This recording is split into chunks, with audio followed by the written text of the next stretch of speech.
After playing through Armored Core, it was hard to imagine how Armored Core 2 would up the ante. There was enough meat on the bones of Armored Core 1 to take the game in various directions on the next go around. We have a lot of mechanics at play here that From Software could have tweaked or even revised in the next number title that could have fundamentally changed nearly everything about this series going forward. And things really could have gotten dicey if From had decided to take the wrong lessons from the first game and its 2 expansions. The possibility of Armored Core 2 becoming simplified to appease players that would have found the first game overwhelming was definitely there. That, or From Software could have gone too far in the other direction and overcomplicated the delicate balance of systems that are already there by heaping on a bunch of new ideas and mechanics that end up making things more confusing than necessary. Tipping the scales in the slightest way in either direction could have completely ruined the balance that From Software managed to achieve in Armored Core 1. Instead, Armored Core 2 is an extremely similar game to its predecessor, almost to the point that you would be forgiven if you can't really notice any grand changes straight away. And that's because Armored Core 2, for the most part, is just a further polished and better executed version of the series' core ideals. And I mean that positively. Nearly every system and mechanic that Armored Core 1 utilized has been brought back, sparkled up, and made even more satisfying to engage with, to the point that it feels like a small jump in quality that managed to win the race. Which race am I referring to? Well, it's obviously the sprint to get a mecha game onto the PS2 at launch, because yeah, From Software was there minute 1. Armored Core 2 is basically everything I could have wanted it to be and more. From Software didn't try to completely flip the script, instead they took what Armored Core 1 did well, and they refined pretty much everything about it. The general loop of Armored Core 2 is pretty much the same as the first game. You work through a total of 36 missions that range in objectives, locations, difficulty, and allegiance. You use the money earned through these missions to purchase new parts for your armored core, and thus the cycle repeats itself. Missions usually give you a simple objective of taking out all the enemies in the area, or interacting with an object deep in a level. There are some mutations of these objectives as you go through the game, of course, like a sudden boss fight that gets sprung onto you, or a change of plan that requires you to approach the mission with a little more caution. You know, the same sort of stuff we were dealing with before. Armored Core 2 largely follows the same exact structure as the first game in the series, with little deviation to that formula. If you played Armored Core 1, you can just jump straight in, and you should acclimate to the game right away. Of course, there are small additions. Armored Core 2 isn't just a next-gen facelift for the series, but frankly speaking, the additions that are here might be less than you'd expect. I still think this is a pretty substantial upgrade over Armored Core 1, but I can definitely see the possibility of some people being upset that it isn't a bigger leap forward, or some kind of evolution of the series, but let's be honest, none of us would have really wanted that. Armored Core 2 lets you approach its missions in any way you want, with whichever loadout you decide to bring in. And while the objectives themselves are rather linear, the locations are often large enough to make you feel like you're undergoing a more involved level. None of the missions in Armored Core 2 feel out of place or frustrating, which is something that the first game unfortunately didn't quite nail. There aren't any missions that require you to perform obscenely accurate platforming this time though, and any time there's a sudden boss fight, the levels feel well designed to help accommodate the sudden change in pace. An example of what I mean is in the mission Attack Research Team. Another Raven has accepted a job to attack researchers during a magnetic storm, and he needs some help to complete it. The mission is set in the middle of a desert with a storm raging that obscures most of the camera. Now the first half of the mission just has you destroying enemies that are dotted around the map, and as you go through it you tend to get a feel for where things are even though you can barely see anything that's happening. Then, as a surprise, the Raven that asked for help betrays you, and a boss fight ensues. Now, if this mission had started off with the boss fight, you'd have next to no time to acclimate to your surroundings, and it would not have made for a fun experience. But instead, you've already spent time here on this level, and have a grasp on where things are. so when the boss fight does happen, there isn't that feeling of confusion and frustration. It actually became a really fun challenge as opposed to a shocking and frustrating little section. Missions in Armored Core 2 are still extremely simple, but I don't necessarily mean that in a negative way at all. In fact, that simplicity kind of makes little moments like the one I just described stand out even more. But that isn't to say that Armored Core 2 doesn't do anything special to help differentiate its structure from Armored Core 1. In Armored Core 2, you once again play as an unnamed Raven who is essentially a mercenary for hire with a big mech that can single-handedly wipe out a small army. However, this time around, the action takes place on Mars. Long story short, a corporation called Matrix managed to terraform Mars and make it a viable planet for humans to live on. But since this is Armored Core, war and conflict naturally followed people onto Mars, with other corporations and Ravens heading to the Red Planet as well. Just like Armored Core 1, each mission is given to the player by a few corporations like Matrix, Emerald, and the LCC. This once again brings us all back to what we're all really here for, and that's mech building.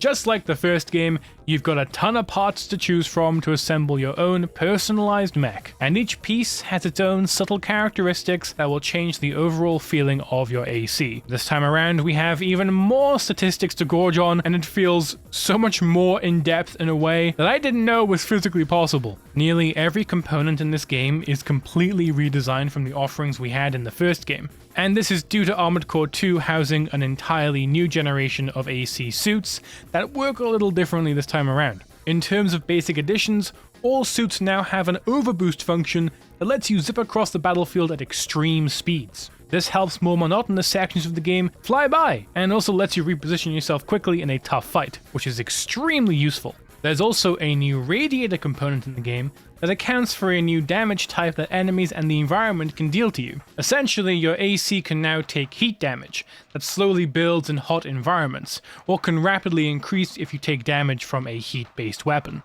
When you build up too much heat, the AP of the AC will start to decrease on its own, and that's a problem. The radiator mitigates this problem by cooling the AC down. Overall, the heat system here feels like a slightly redundant feature. Maybe FromSoft introduced it as a way to make some fights end quicker by creating weapons that could deal passive damage, but it just doesn't feel great to me. I don't have any issues with this new damage type really, but I also think it didn't need to be in the game. It makes some missions a pain to deal with, and radiators are just there to have something for you to sink a ton of money into. They feel like components that are only there for around 3 missions that don't see much use elsewhere. So overall, I'm not a huge fan of its inclusion. Besides radiators, we now have extensions as well, and interior components that provide more unique functions to the AC, like deploying decoys or firing missile interceptors. Honestly, I didn't find myself using these too much, as it never felt necessary. So these sections mostly went unused on my AC,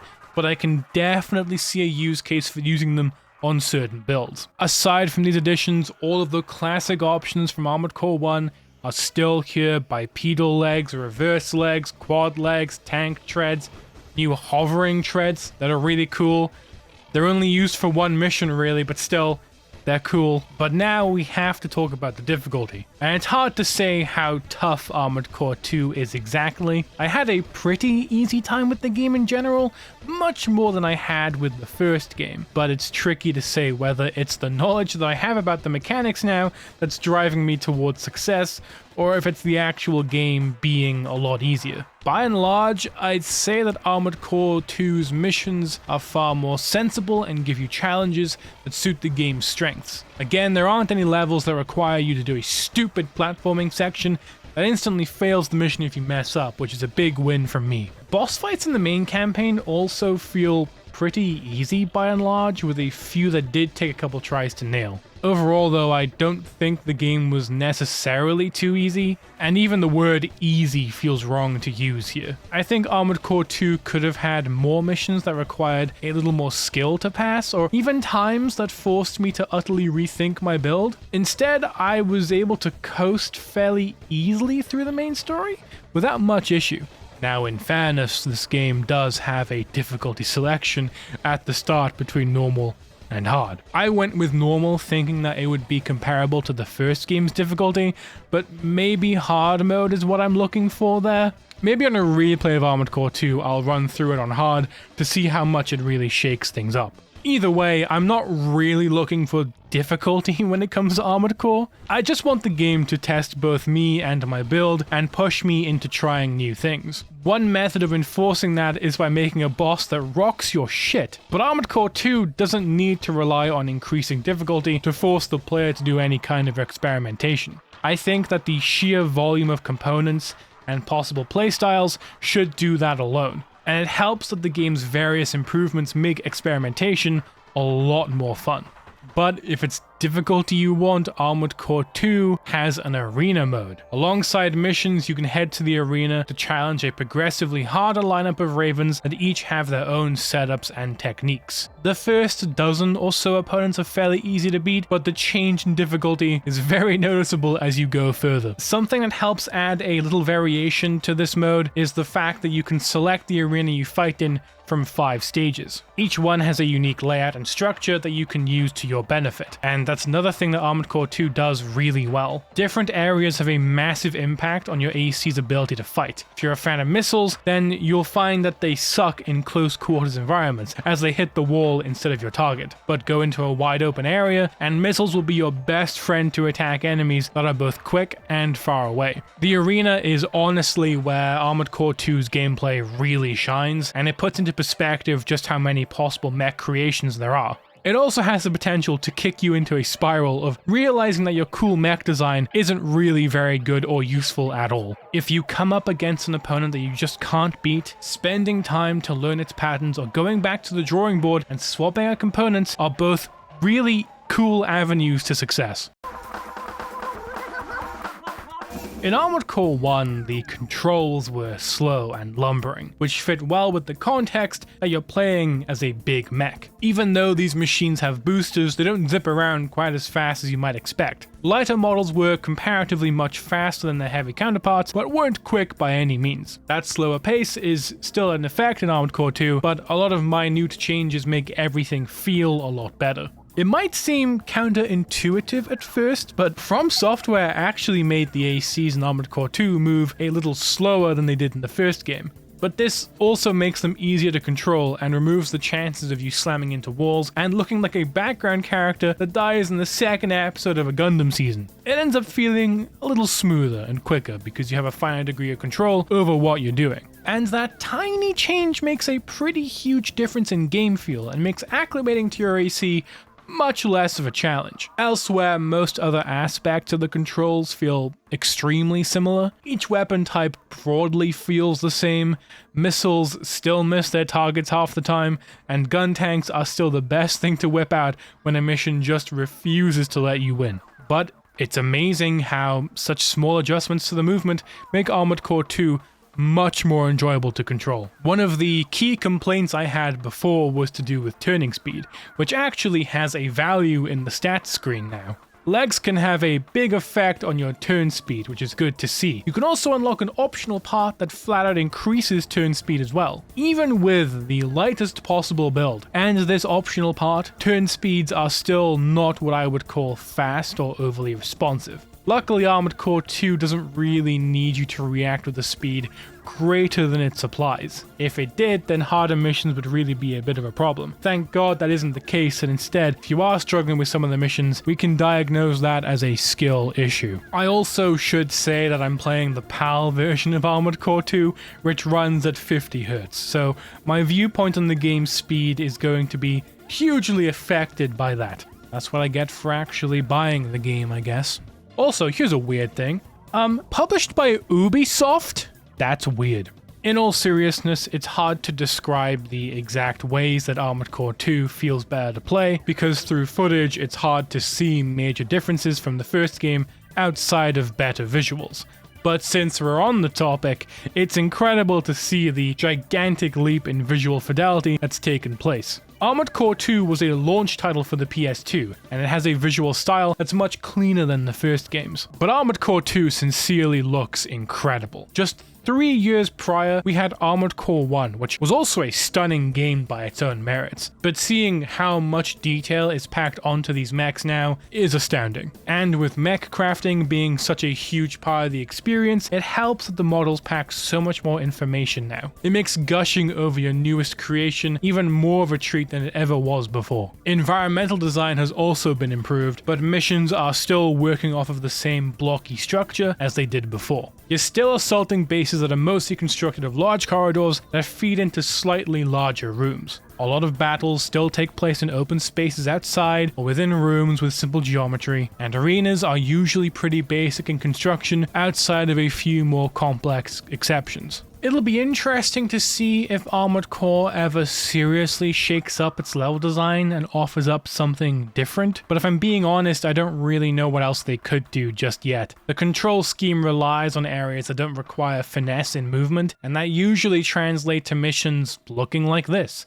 which isn't a bad thing either, just an observation. Armored Core has to juggle a lot of potential playstyles, and you can't really make levels ranging too much in complexity, or it will have a detrimental effect to some players' experiences. There's a careful balance here between letting the player have a lot of freedom and making sure that there's still a level of control and consistency. Within that space, there's plenty of room for AC compositions that can take a brisk walk through all of Armored Core 2's missions and obstacles. Likewise, there are builds that can make the game a far harder opponent to beat. But operating within that space is the careful balancing act that the game has to maintain. Like I mentioned right at the start of this video, tipping the scales in any particular direction with any of the game's complicated systems has the potential to ruin something very special here. And I'm surprised that Armored Core 2 still walks the line so well. Playing through Armored Core 2 was certainly a strange experience, mainly because I'm not a complete novice to this series anymore. This is my first Armored Core experience where I've walked through the doors understanding what it is I'm meant to be doing.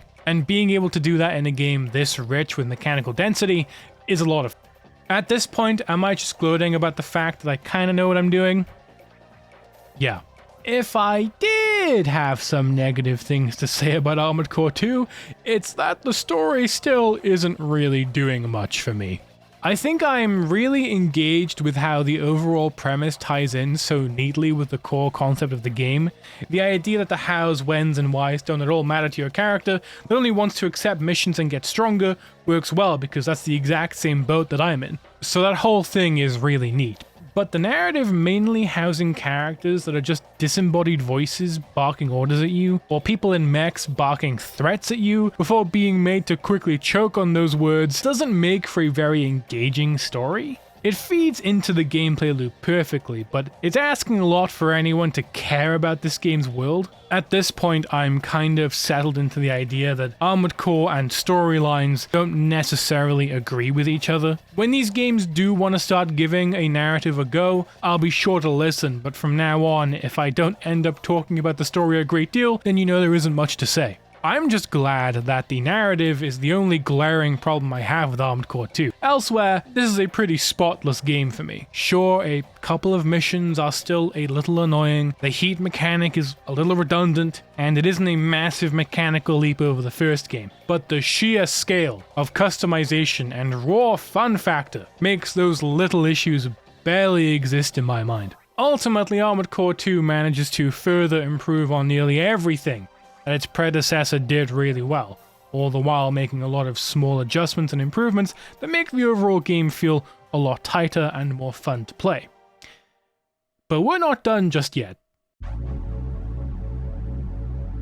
Armored Core 2 had a sequel of sorts called Armored Core 2 Another Age. This game is an expansion title much like Project Phantasma and Master of Arena was for Armored Core 1. It plays almost exactly the same as the base version of Armored Core 2, with little tweaks and additions here and there to make the experience a tiny bit better. For instance, if an enemy is targeted but you can't hit them because they're behind cover, the reticle will now turn green. It's a tiny addition really, but it's nice to have regardless. Another Age has a bunch of changes to the formula outside of the core gameplay though. The biggest immediate changes are the way the main menu is laid out now. Instead of the rotating dial of options, we've got a smaller menu sitting in the bottom left, and displayed behind it is the mission map, which houses most of Another Age's big additions. For starters, you have a much wider degree of choice when it comes to choosing missions now. Before, you'd have a slate of about 5 missions to choose from, and some could get locked out depending on whether you failed a mission or completed one. Now you've often got about 10 missions to choose from at any given time, so if you can't be bothered to protect a convoy and you'd rather just blow up some ACs, you can do just that. Each region on the mission map also has a difficulty rating, which is mind-blowing to say the least. I think part of the fun of Armored Core 2 was not knowing how tough a mission would be until you were right in the thick of it, but that's understandably something that could throw a lot of new players off. I'm all for having this though, since it means you can better plan for what's to come. And if you want to challenge yourself by taking on missions from a harder area, that's a choice you can make now. In total, there are 103 missions to take on in Another Age, over double of what was available in Armored Core 2. But each mission is way shorter this time around, with much simpler objectives to accomplish and areas to fight in. This isn't a change I'm too mad about though, as the longer missions in Armored Core 2 felt a little too long. In Another Age, you're getting lots of bursts of action and missions that are surprisingly varied. Something else that surprises me is that Another Age doesn't seem to reuse any of the maps from Armored Core 2, unless I missed something. From Software could have easily just reused some assets, no problem, but instead they decided to make new maps from scratch. I think these new ones are even a little bit more interesting visually too. It's one of the rare times where the quantity over quality phrase is not really applicable here, but the huge amount of missions does come at a cost. Another Age has no arena mode whatsoever, which is shocking considering it was arguably the coolest part of Armored Core 2. You do fight a lot more ACs in the missions this time though, so I guess it does balance itself out. Somehow, Another Age has even less of a narrative than 2 managed to have. It's set 5 years after the events of the second game, but it's more of the same stuff you should expect by now. Corporations and entities are vying for control in a universe that's dominated by war, with ravens bouncing around from conflict to conflict. It's the same old stuff as before. There isn't much to say about Another Age other than it's a slightly improved version of Armored Core 2, but as a whole, I don't think it's quite as rich of an experience from top to bottom. It definitely has the vibe of a game that's an add-on to an experience, rather than an alternative form of it. And if you really loved Armored Core 2's gameplay and overall vibe, then you've got no reason not to try out Another Age for yourself. Between the two games, Armored Core's second generation is a really impressive step up from the first. But going forward, I'm hoping the next generation of this series can be an even bigger improvement. Again, I'm not quite sure where I would like the next iteration of this series to go, but I've got a feeling that From Software knows what they're doing. And I've also got a feeling that the next game is going to be pretty damn good.